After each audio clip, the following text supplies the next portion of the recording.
முன்னாள் அமைச்சர் கடம்பூர் ராஜு வந்து ஜெயலலிதா ஒரு வரலாற்று பிழையை செய்து விட்டார்கள் அப்படின்னு பேசியிருக்கிறாரு.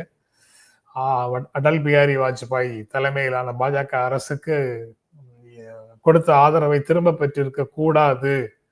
அந்த ஆட்சி கவிழ்ந்ததுனாலதான் திமுக வந்து தொடர்ந்து 15 ஆண்டுகள் ஒன்றிய அரசியல் ஆட்சியில் இருந்தாங்க.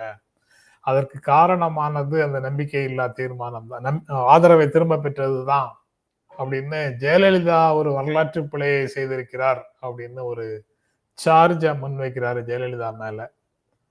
எப்படி பாக்குறீங்க? சொல்லிட்டு அடுத்த நிமிஷம் பல்ட் அடிச்சிட்டார்.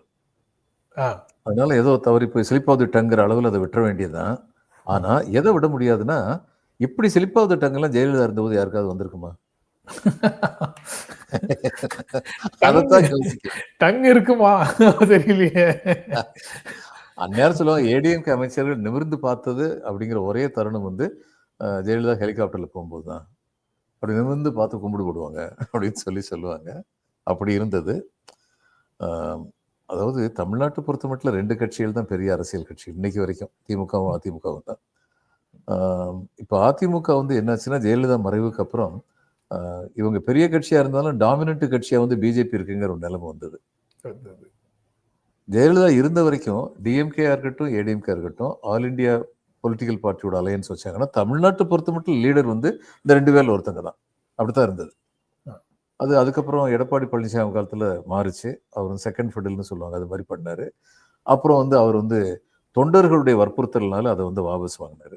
நான் இனிமேல் சேரவே மாட்டேன் அப்படின்னா ஜெயலலிதா சொன்ன மாதிரியே இவரும் சொன்னாரு. ஆனால் இப்போ வந்து மறுபடியும் சேர்ந்துட்டாரு. சேர்ந்ததுக்கப்புறம் இப்படிப்பட்ட பேச்செல்லாம் வர ஆரம்பிச்சிருச்சு. இது எதை காட்டுதுன்னா, டாமினன்ட் பார்ட்டியா இன்னைக்கு இருக்கிறது வந்து பிஜேபி தான்.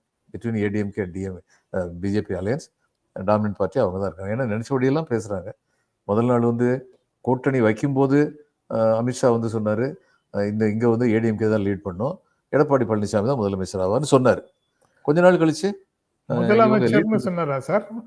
எடப்பாடி பழனிசாமி தலைமையில தேர்தலை சந்திப்போம் அப்படின்னு சொன்னாரு.